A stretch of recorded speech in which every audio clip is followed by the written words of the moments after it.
Queridos hermanos, iniciamos la lección divina de este día martes 9 de agosto, martes de la 19ª semana del tiempo ordinario.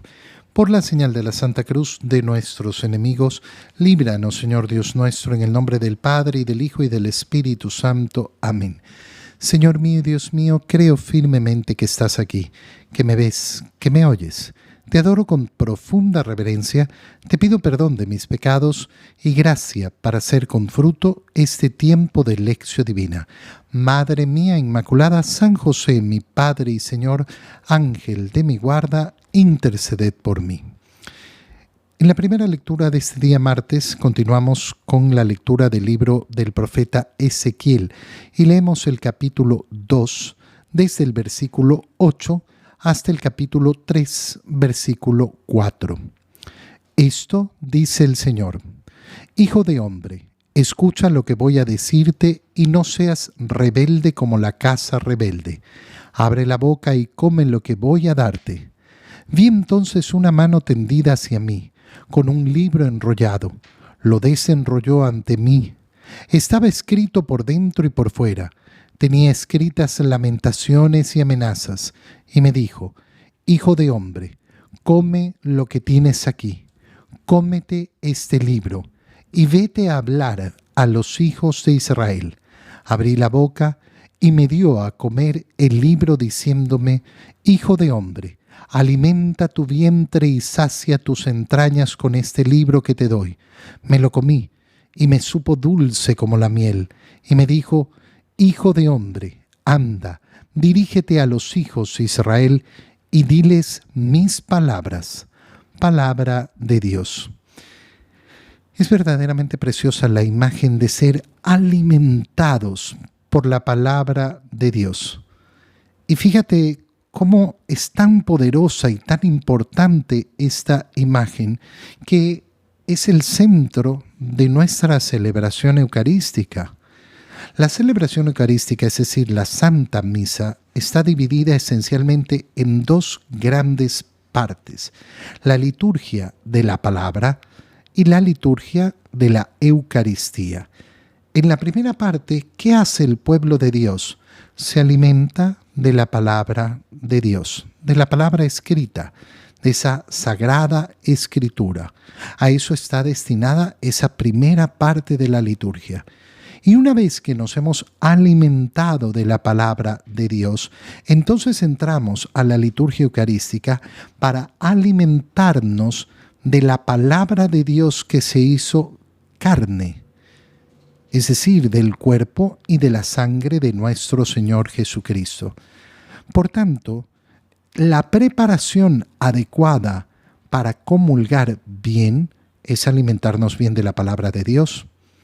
Atento, porque una comunión puede estar muy mal preparada cuando mi corazón no sabe aprovechar la palabra de Dios, cuando no sabe alimentarse bien de la palabra de Dios, cuando no me produce esa dulzura, cuando no tengo ese gusto, ese anhelo, ese deseo por la palabra de Dios.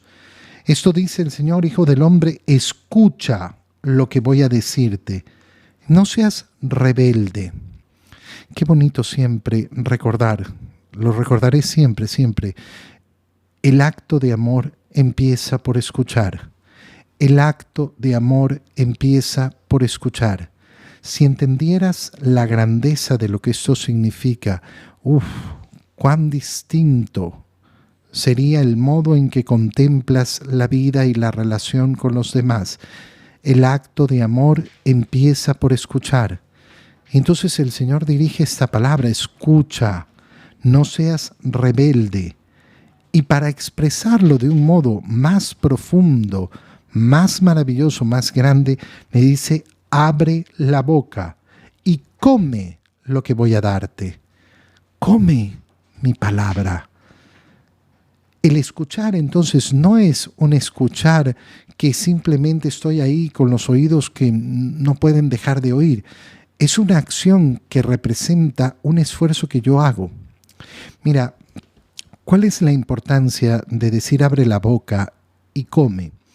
Porque nosotros no podemos dejar de escuchar los sonidos que hay a nuestro alrededor.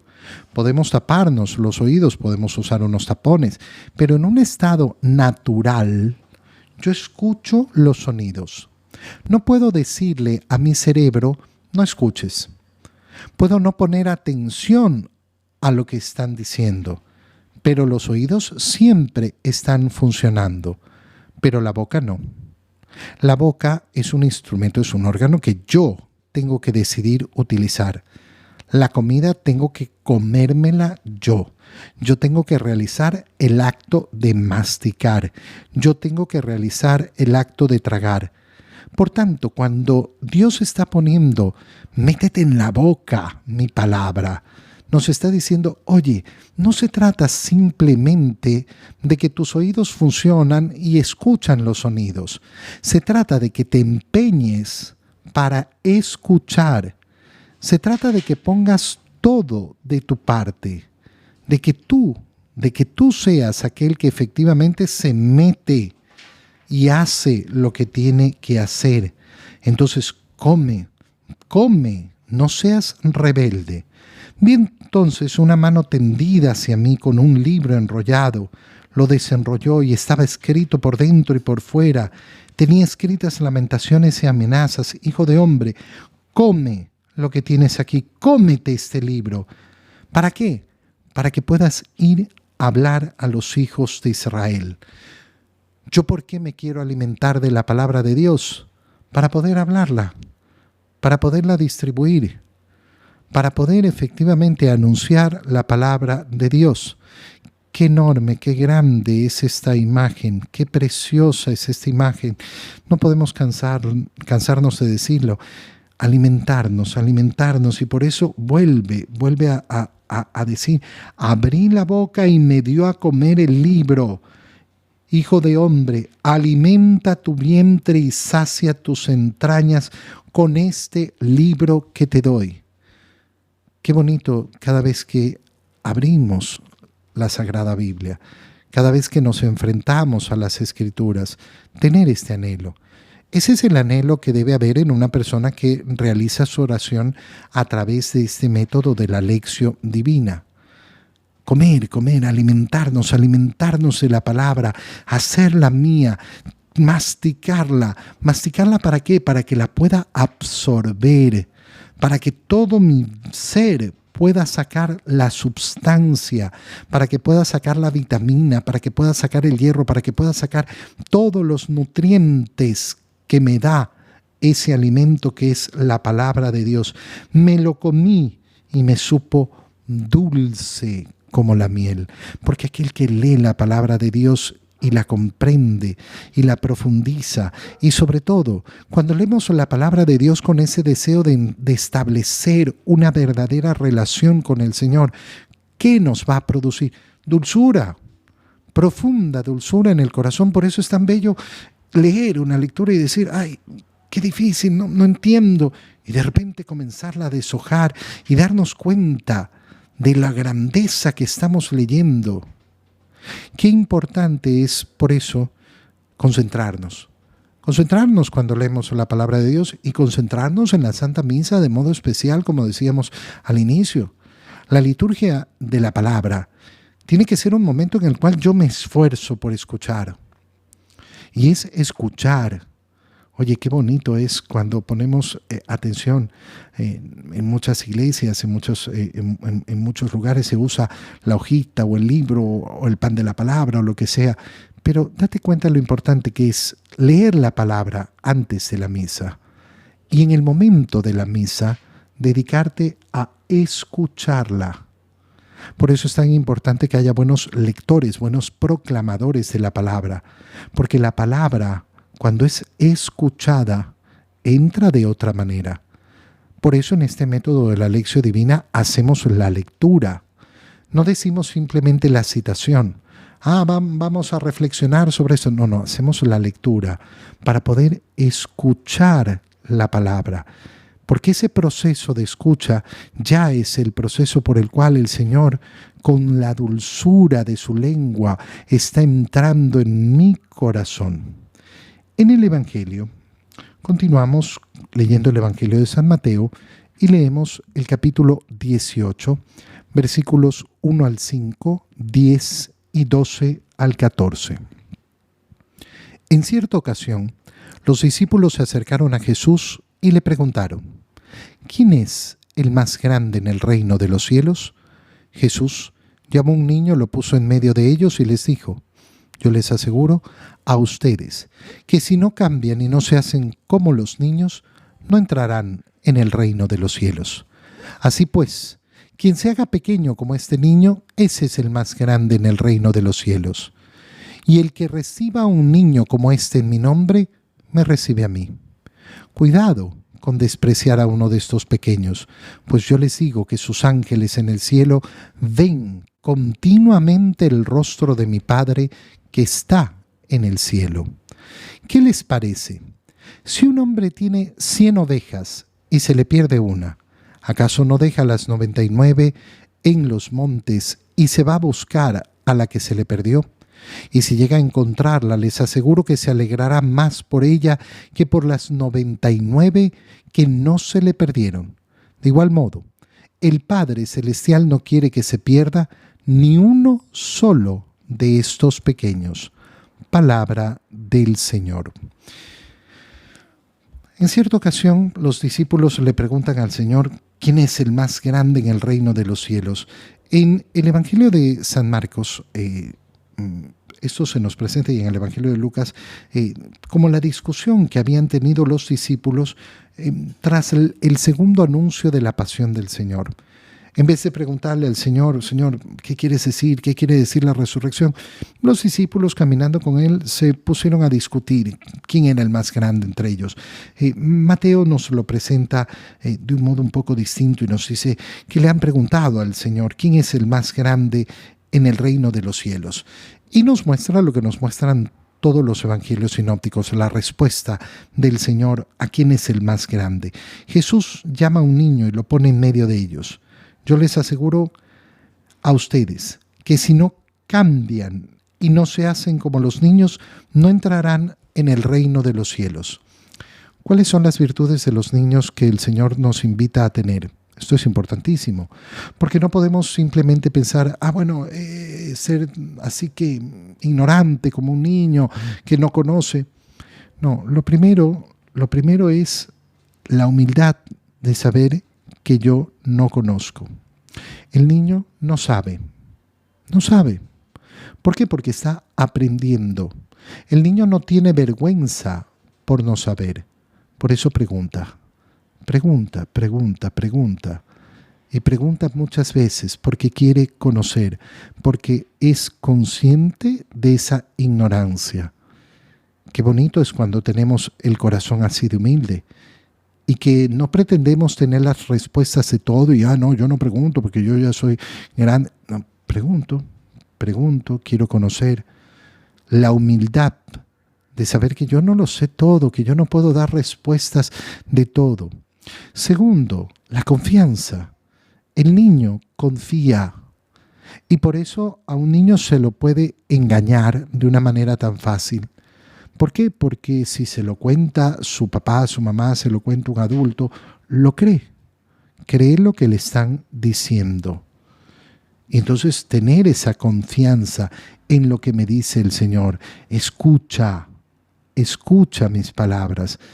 Bueno, no seas rebelde, nos ha dicho la primera lectura del libro de Ezequiel. Y esto es tan bello y tan importante en este sentido. Aprender a escuchar con humildad.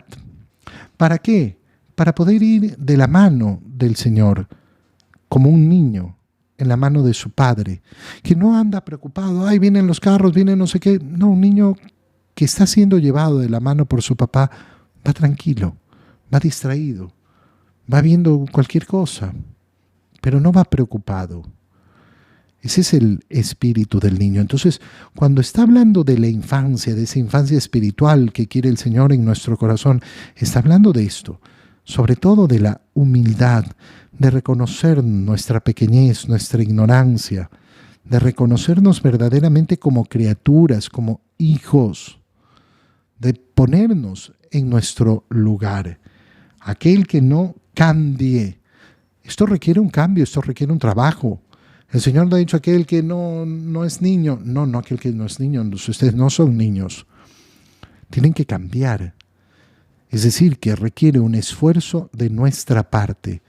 No es una situación que va a ocurrir simplemente, sino que tenemos que trabajarla. Quien se haga pequeño como este niño, ese es el más grande.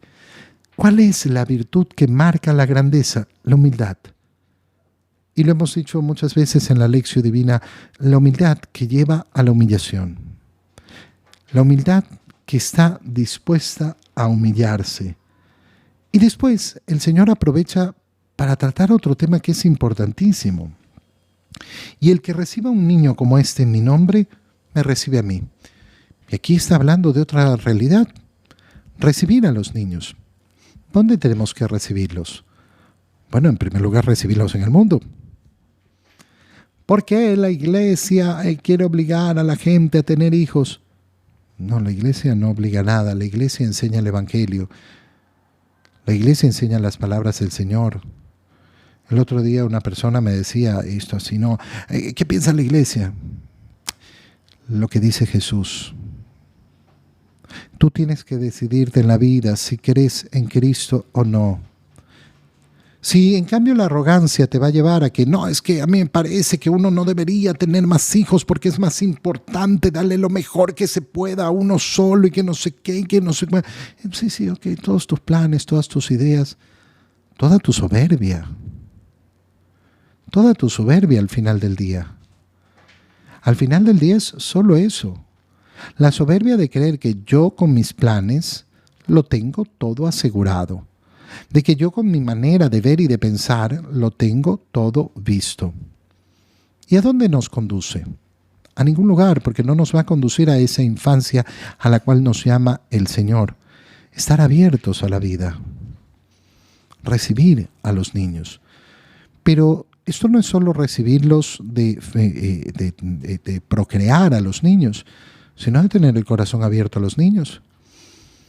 Un espectáculo lamentable, penoso y yo diría asqueroso es ver el rechazo de ciertas personas dentro del templo, dentro de la iglesia hacia los niños. Saquen a esos niños molestosos que lloran y que no sé qué. Uy, Dios mío. ¿En qué lenguaje se le podrá hablar a esta persona? ¿Qué lenguaje se podrá utilizar para explicarle, ¿estás rechazando a los niños? ¿Los estás botando de la iglesia? ¿Porque tú quieres estar tranquilo, porque no quieres oír gritos, porque no sé qué?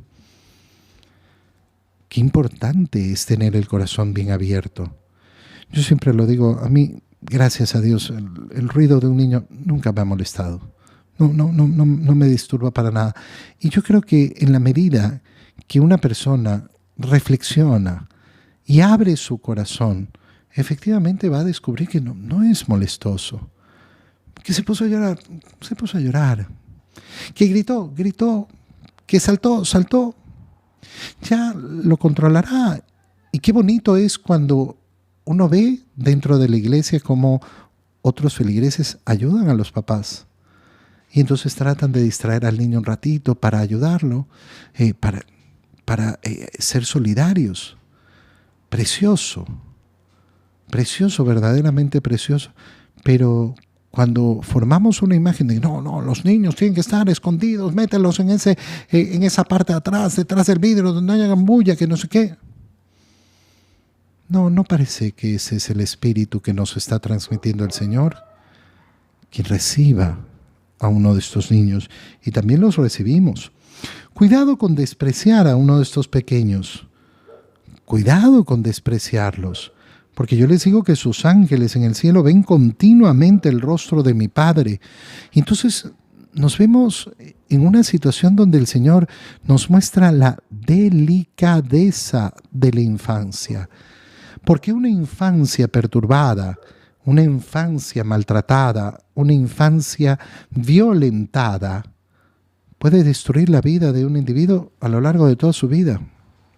¿Cuántas heridas del ser humano, cuántas heridas que no puede solucionar y que le causan tantos problemas a lo largo de sus otras relaciones, a lo largo de toda su vida, nacen en la infancia. Por eso es tan terrible y tan penoso la violencia a los niños, el abuso sexual a los niños. A mí me resulta sumamente difícil de comprender a una persona que efectivamente quiere dañar a un infante.